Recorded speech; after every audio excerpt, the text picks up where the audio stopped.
Today I'm going to do an after action report for 1565 Siege of Malta, part of the Great Sieges series published by Worthington Publishing. And I owe a special thanks to Grant Wiley for sending me this copy. Really appreciate that. There'll be a link to my unboxing down below as well.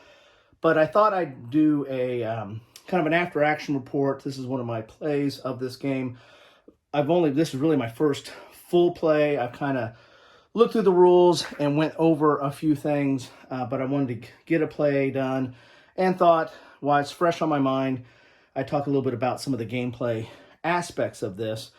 With respect to the after-action report, spoiler alert, the Knights won. In the 1565 Siege of Malta, you're playing the Knights Hospitaller, who are defending Malta, and they're basically their holdings there against the Ottoman Turks. The Knights are represented in white, the Ottoman Turks are represented in green, and Knights won. So, but I was playing it on the easy level, and the way that's indicated is by this deck of cards here.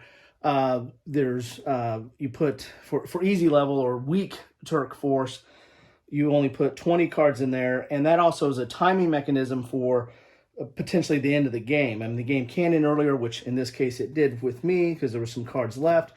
But what that deck represents is at the end of it, the Turks have decided to leave or pull off their siege, pull out from their siege and go home and try to avoid the Mediterranean storms that happened in that season. So they just want to get out of Dodge, so to speak. And so that's kind of a timing mechanism that once you get to the end of that deck, if the Turks have not accomplished their mission, which is basically take over, or which is eliminate all these units from Fort St.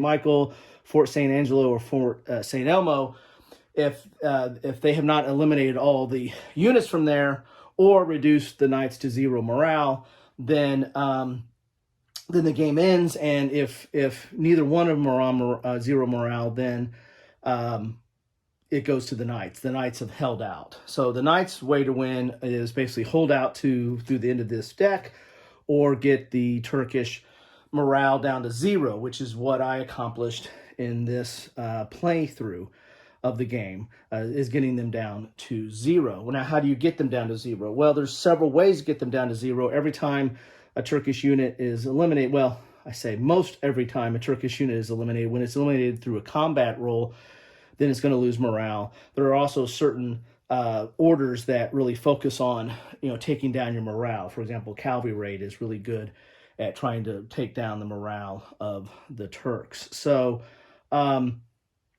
that's the one. Those are the primary ways of trying to reduce morale. So in this game, really got the morale reduced by defended very well in the St. Elmo approach. Had one unit left there, but eliminated all the Turks there. The Marsa, a lot of these are really kind of reinforcements. This is where the Turks kind of fill in from up to other places.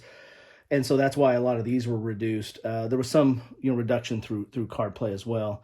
When it comes to ships, the Turks start here, they pop up to here, and when they're up to here, they can cause some, they're in play and can cause some damage. So the way you eliminate them from here is through fire ships and pop them back down to there. So they don't, unless I'm playing it wrong, I don't think they really ever get eliminated. They're just kind of shuttle between those two. That's another thing to note here too, where there is kind of a cross or hash mark areas.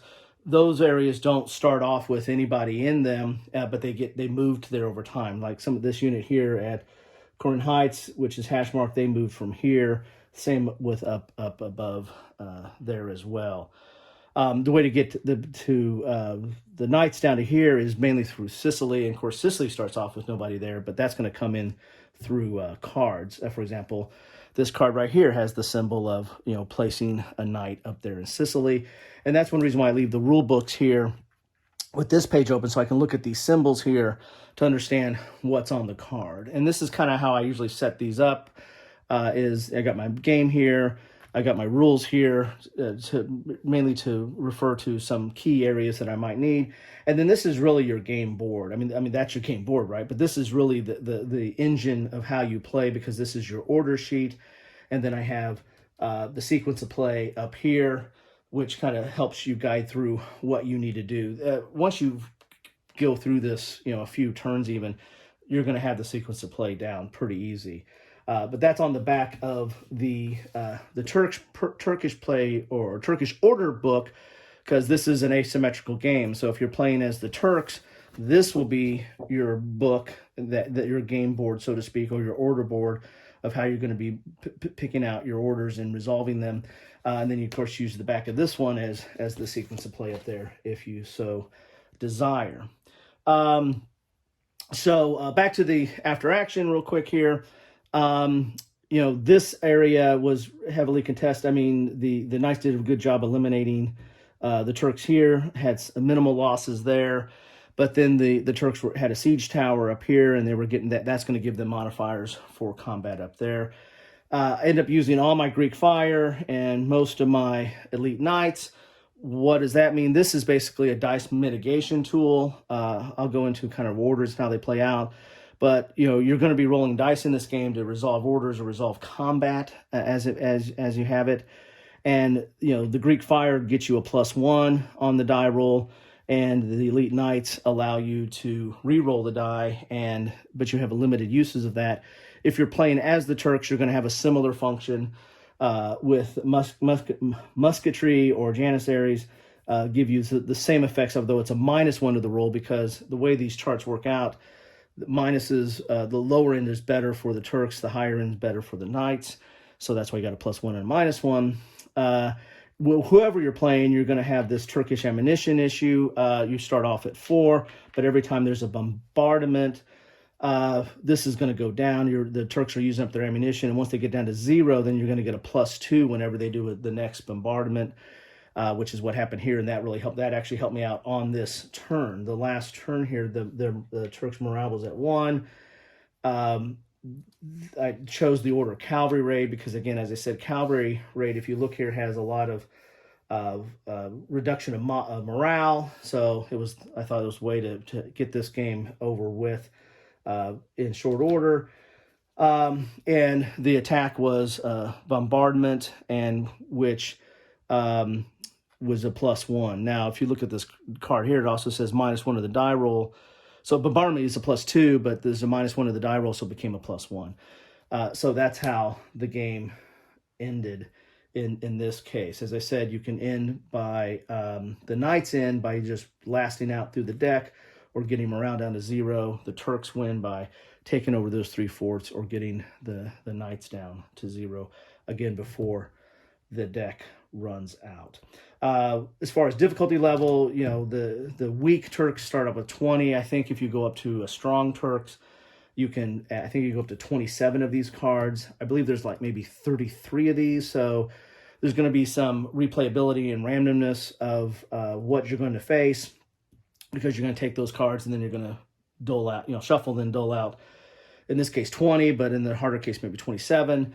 And that's what you have to play against. Now, if you're playing against the Knights, then this is going to be your order board of what you can select, your menu of selections, and then there's a separate deck for the Knights that plays their AI and what they do. And so again, very asymmetrical, very different kind of decisions that are going to be made in that regard.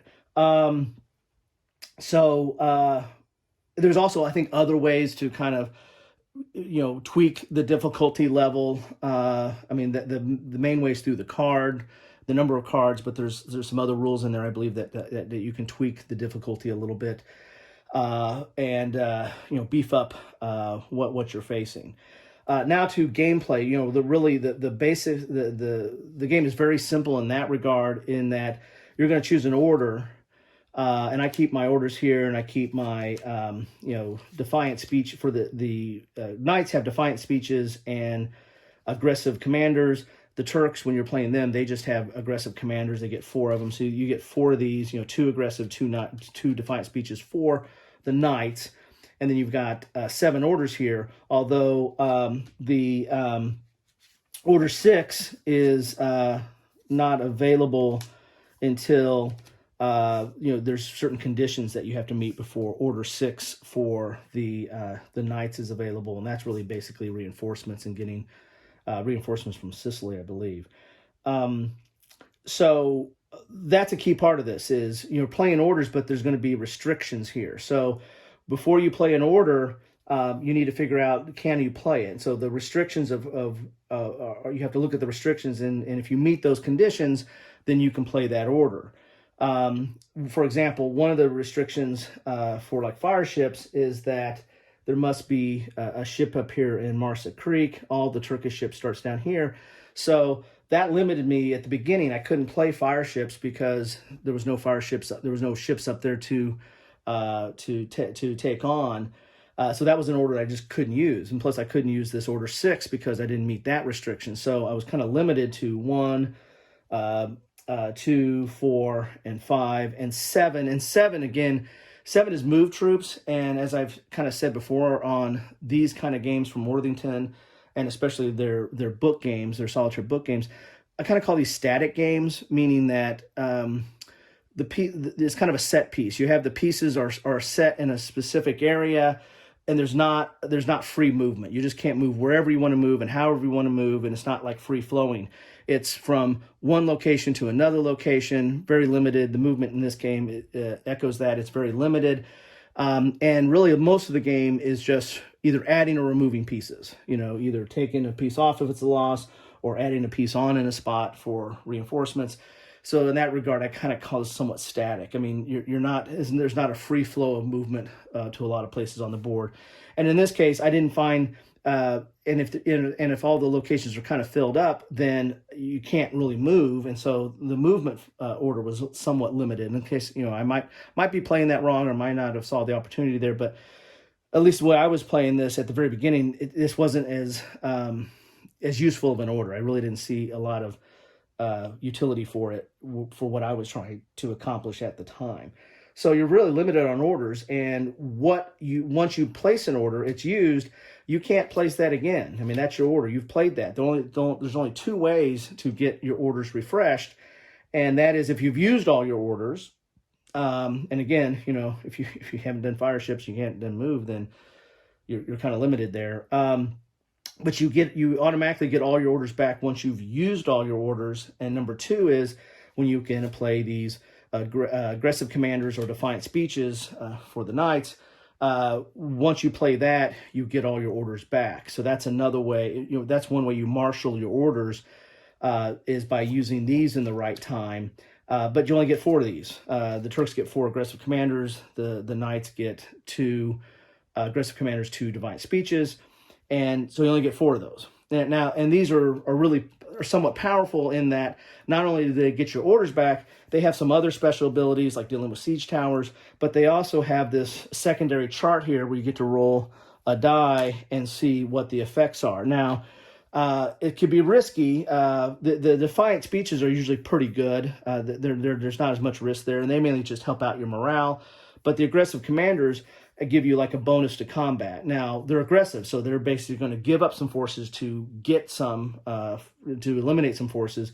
So you could end up, having losses as well with that die. But if you roll good, you're mainly going to get eliminate more forces. And again, every time you eliminate a force, they're going to, the morale is going to go down. And so that, again, one of the key factors of what you're trying to do to win the game. So deciding when to play these 4 refresh cards factors into the game heavily as well, in that you're trying to get through a 20 to 27 card deck, and these are refreshing your orders so you can use them again. And some orders you can't really use at all because you might not meet the restrictions to it. So there, like with a lot of solo games, there becomes somewhat of a puzzle effect. You're trying to solve a puzzle based on the state of the board at that time. So let's talk about orders. When you play an order, I take them, I leave them here, and then I play them there to show that I've used the order. Then they're going to stay there again until you refresh them. But once you've done that order, now you know that this is the chart you're playing with, and it's going to have restrictions that you have to meet in order to even play that order, like a prerequisite, so to speak. And then it's going to have the results of whatever the results of this table. It tells you what the results are. So it's going to tell you that in this case, it's going to tell you where, if the knights end up losing, then or have a loss, where those units can be taken from. If the Turks have a loss, it's where those units can be taken from. So it's going to lay that out for you. So again, this really is the heart of the game.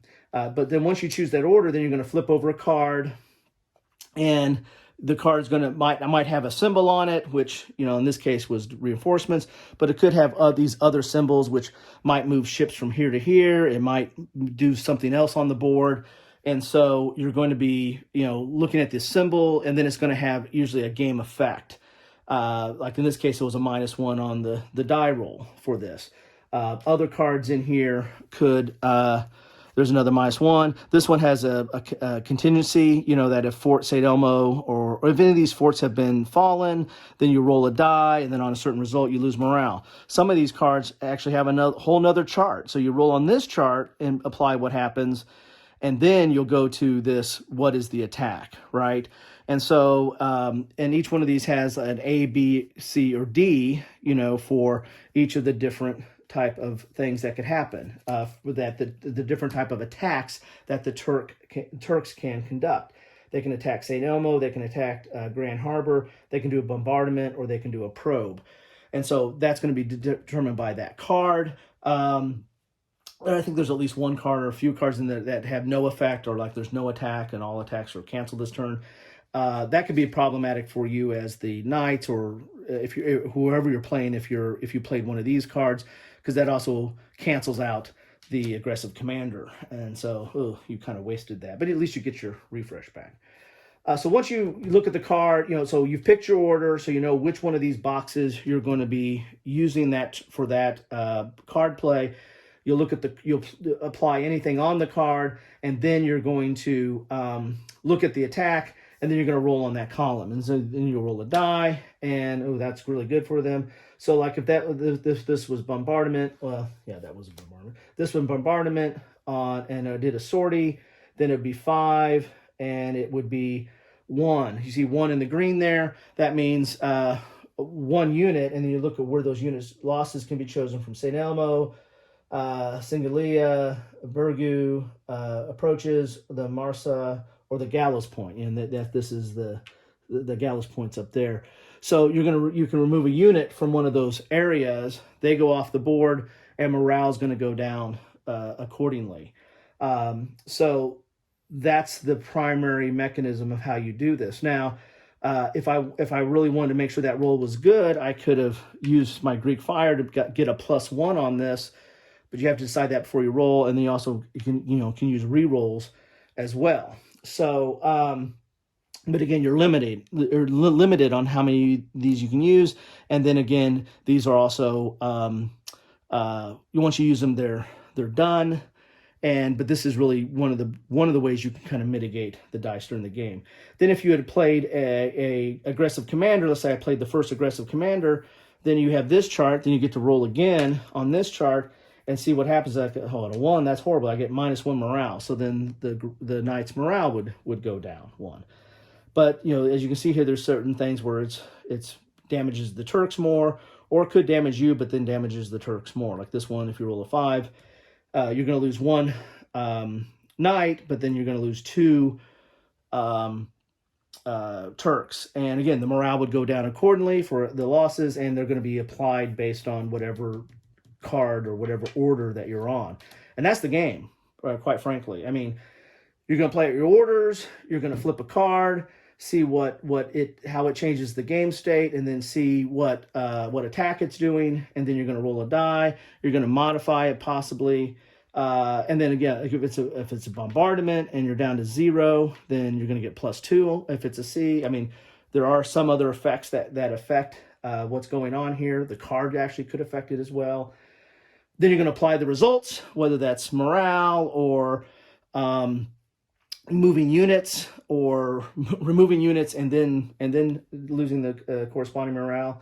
And then it's rinse and repeat. Then you play another order, and then you flip another card, and you keep doing that until you get through this deck, or until one side gets to 0 morale, or until the Turks take out those 3 primary forts. So that's it in a nutshell.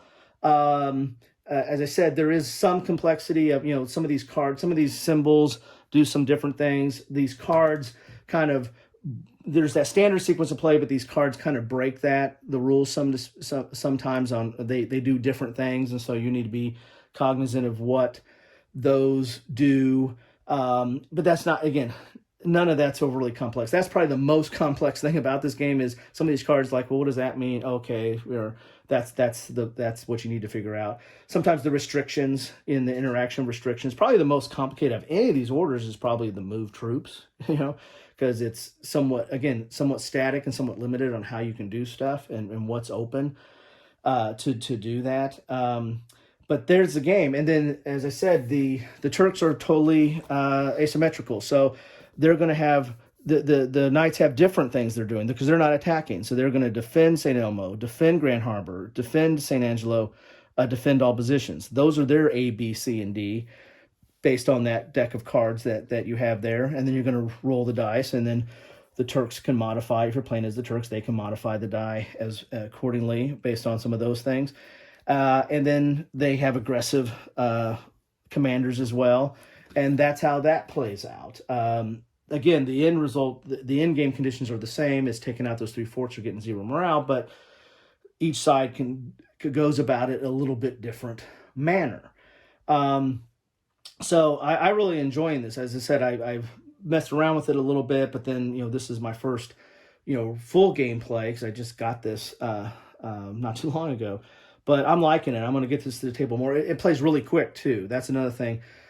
Once you understand that basic sense of it, you've got this down. You're cooking with fire once you get going. I mean, you're just kind of smoking through the cards and figuring stuff out. It doesn't take very long to play.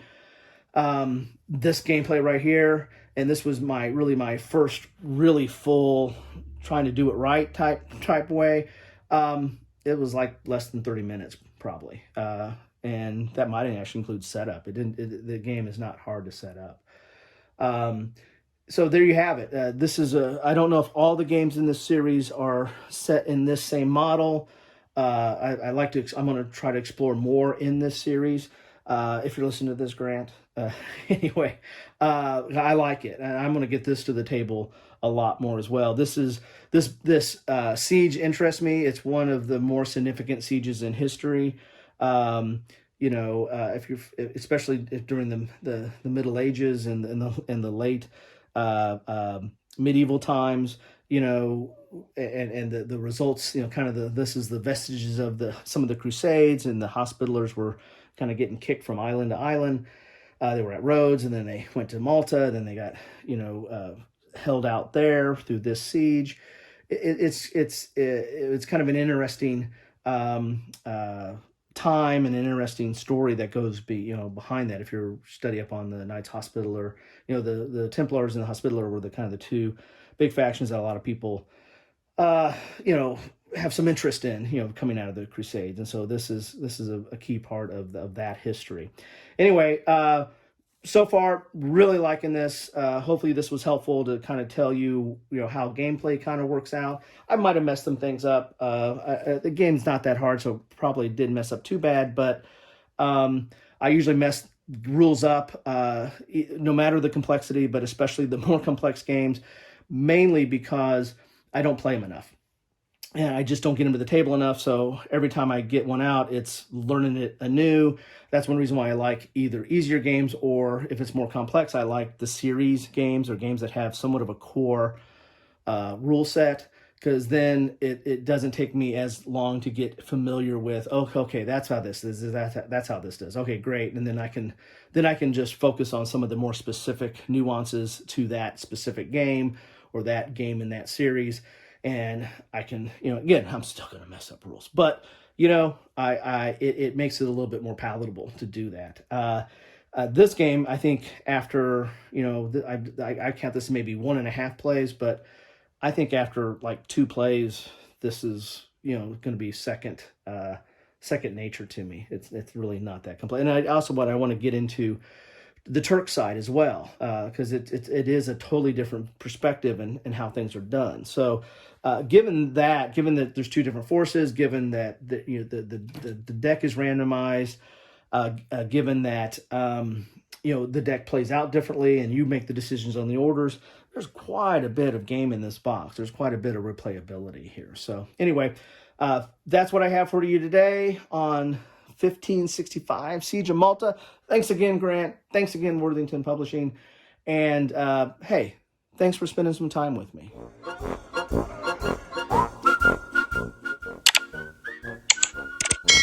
Thanks for watching.